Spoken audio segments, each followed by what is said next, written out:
morning, everybody. Welcome to another Daily Market Report brought to you by Mike Bjork. Today's Friday, uh, August 21st. Happy Friday, everyone. As you can see here, we got a couple economic data here for on the report. We'll start off with the market manufacturing PMI. So this is the index that gauges the manufacturing that's out there. And anything above 50 is considered expansion. Anything below is considered contraction. So as you can see here in the month of July, we had above the expansion line. So we had 50.9. It jumped up to 53.6, which is obviously very good news to see some improvement in manufacturing. Also, when we look at the services sector, this is the market services PMI, we right at that line of expansion in July for services, and then it jumped all up to 54.8 in August. So great news overall there. And as you'll see coming up ahead, that the market really liked that. Last but not least, we got the existing home sales for the month of July. So in the previous report from May to June, we had a report of 4.7 million annualized units sold, which set a record at that time.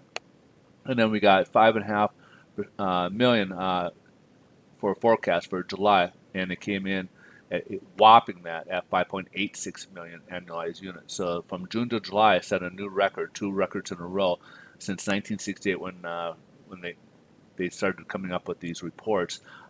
These are two new records that popped up here. So existing home sales are going extremely well, and this has to do a lot with people leaving the urban areas.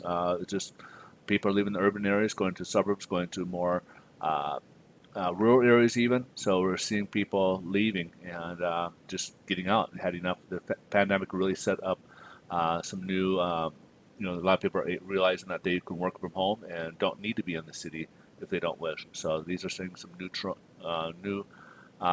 here. So let's jump ahead here and take a look at what's on the headline news. Headline news has stocks are up currently right now. Again, a lot of it took, they're just up a little bit, and they just took off more after the PMI reports came out. They really liked the improvement on those, that they had an even bigger spike in July. So that was good news to them. Investors still kind of looking at the situation with China. China's been trying to sit down and have a review with the U.S. regards to where we are with the Phase 1 agreement, but U.S. has been kind of reluctant to come to the table and look at it.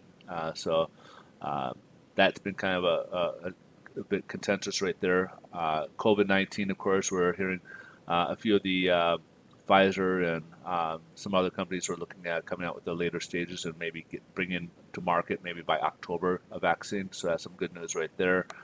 Still looking at the numbers. Some areas are going up a little bit, other areas coming down.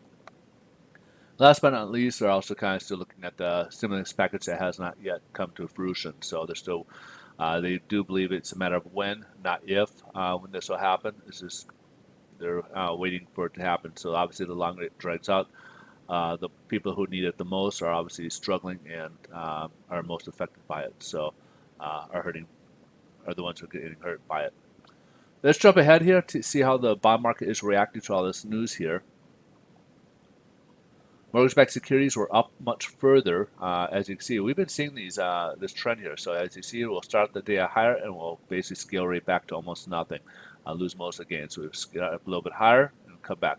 And today's no different. So each day has been a little bit higher. So it really does want it. The bond market really does want to go up higher, but a lot of it has to do with the stock market. So like as we start up higher, when that PMI report came out, we saw a big drop down here. So right now we're just right about the 25-day moving average. We've been testing this 25-day moving average, but it's been holding, which has been good news for mortgage-backed securities. I do think at some point we may actually shoot upwards, get a little bit of a spike at some point. But as of right now, we're starting the mornings higher. Each morning we're starting up a little bit higher, but we're losing a lot of those gains. And as a result, by the time we get to the West Coast here, if they had better pricing, it worsened basically by the time we get it. So right now, pricing should be about the same as what we left off with yesterday. As you can see, the levels here. So we're pretty much close to what we've been. Most of this week has been pretty much the same type of pricing here. Even if we had better price in the morning, it pretty much dropped and lost a lot of that gains that we would have had in the previous. Let's jump here to the yields. Yields, as you can see here, it did close just below that yesterday. It tested 25-day moving average, or 50-day moving average rather. And right now we are based the same way. We're testing that 50-day moving average here. As you can see, we have this long wick here. Right now we're just under 0.64 right now, and this is yields are kind of trending lower as well. And then hopefully maybe hit the 25-day moving average as well at some point. All right, so that's pretty much the wrap. If you guys want to hold on, I will leave you a link if you guys are in the market for refinances or refinance or purchasing. I'll give you a link. You can go to my website. You can get more information in regards to the different loan programs out there, different advice, or if you want to even reach out and get some advice or suggestions on what's out there, or if you need assistance, we can help you in that regard as well. Company I work for also does is a national lender, so we can handle 48. We handle 48 states, so we can help you in regards to any refinances or purchase pre-approvals in whatever state you probably exist, except for obviously the two states we are not licensed is Georgia and Massachusetts. So hopefully we'll hear from you guys. You guys have a great rest of your day. Thanks so much for watching and enjoy your weekend. And we'll see you on Monday's video. Take care. Bye-bye.